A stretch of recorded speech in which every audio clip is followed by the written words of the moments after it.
Right. Welcome back to Are You Smarter Than a Libertarian? I'm Jeff, and today's episode is based on an article by Jeffery L. Degner called The Cause and Curses of Gen Z's Economic Illness.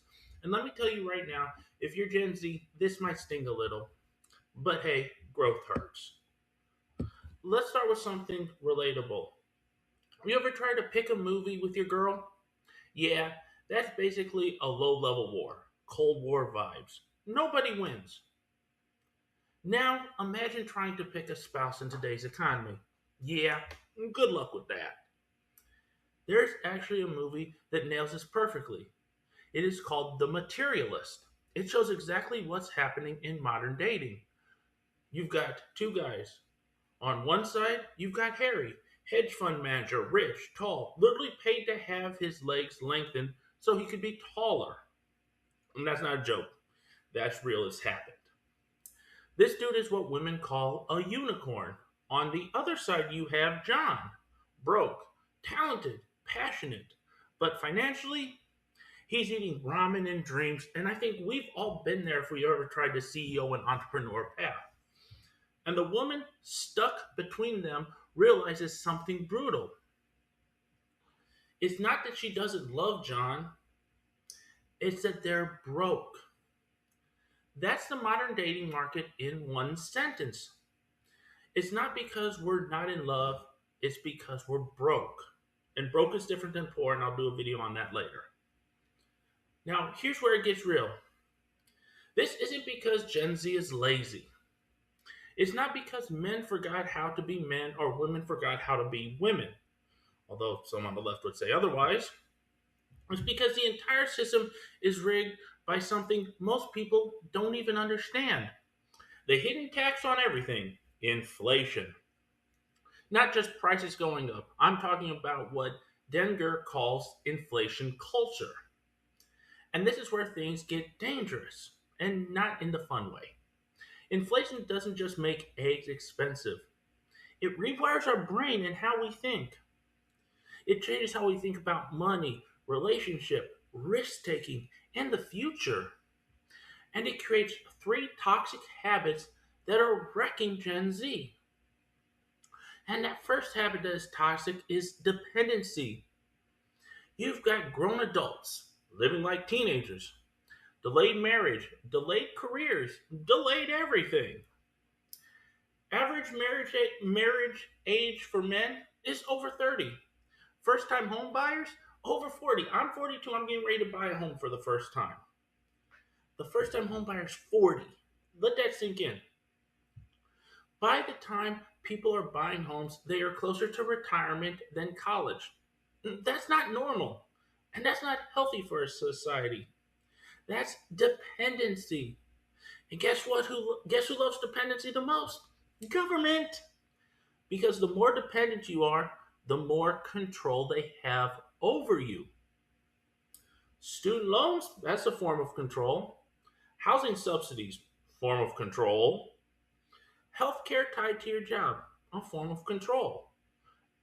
Everything is designed so you can't function without some system propping you up and giving control to someone else. You are not free in this sense, you are leased. Habit 2, speculation. In a normal economy, you save money. In an inflationary economy, which we are in and been in for a long time, savings is for suckers. You know, you put your money in the bank, inflation's 10%, and you're only making 3%. You're losing 7% a year. Because your money loses value just sitting there. So what do people do? They gamble it, whether it's at the casino, on lottery tickets, or the market. Another example of gambling is crypto, meme stocks, get rich quick schemes. Everyone's chasing yield. Nobody is building stability. Because the system in this world punishes patience and rewards risk taking. Is there good risk taking? Yes. But you have to be willing to do it. And when the entire system crashes, guess who gets wiped out? Not the elites. You. You get wiped out in this.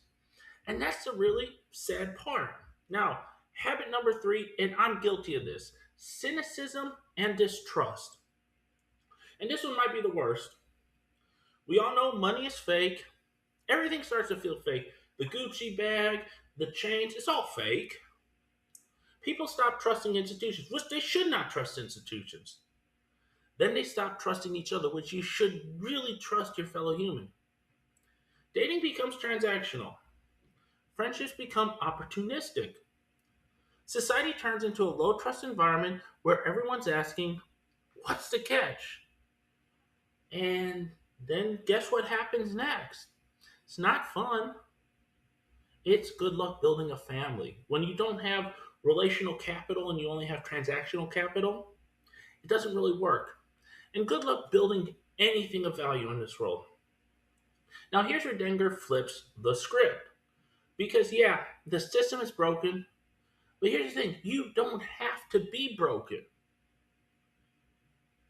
Now, what are the cures to these three?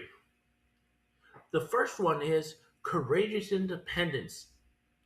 That means taking risk early, real risk, not gambling. Understand percentages and numbers when you get into the market. Building skills. I'm starting a business. Become useful to society. Not waiting until you're 35 to figure life out. Unfortunately, I've been there. Second, stop speculating and start building. Live below your means. I struggle with this as well as I know a lot of people do. Yeah, I know it's not sexy to live below your means, but neither is being broke at 45. And that's the real. Find mentors. Learn real economics. Stop chasing the hype. Third, and this is huge, and I struggle with this a lot, reject cynicism because the system wants you hopeless. Hopeless people are insanely easy to control. Optimistic people build things. Let's all become more optimistic 1% every day. Optimistic people, they get married, they have kids, they invest in the future, and they invest in themselves because they see where they can go. And now, speaking of kids, you've got people out here saying, don't have children because of climate change or whatever excuse they want to come up with. Like, what? What are we talking about? So the solution to a better future is no future because I hate to tell you this, but kids allow the species to continue. Now, saying that a better future is no future, that's just insanity. And here's the truth. The most rebellious thing you can do right now is build a life worth living. Get married. Have a family because family is really important when you really break it down. Take responsibility for your actions, for your thoughts, for what you do in life. Because that's the one thing inflation culture can't control is you taking responsibility for your life. And if you go back to that movie example I mentioned earlier, the difference between Harry and John isn't just money. It's called a mindset. You can be broke and you can still make money. You can be poor, have a poor mindset, and you can't really make money. At the end, John stepped up, takes responsibility, chooses courage over comfort. And that's the real unicorn. Not the guy with the $12 million condo overlooking Central Park. The guy who builds something from nothing. Be that person who builds something from nothing. So if you're sitting here thinking the system is stacked against you, you are right. I don't take that away from you. The system is stacked against you. It truly is. But that doesn't mean you're powerless. Stop being powerless in your own life. It just means you've got to be smarter than the system. And there's ways to be smarter than the system. And that was the whole point. And this is the whole point of this show. So the question now becomes, are you smarter than a libertarian? I guess we'll find out. So I want to thank you very much for watching. Please like, comment, subscribe, share. Follow me on all my social medias, TikTok, and on all my podcasting platforms, Spotify, iHeartRadio, Apple Podcast. Until next time, stay free, stay informed, and stay accountable.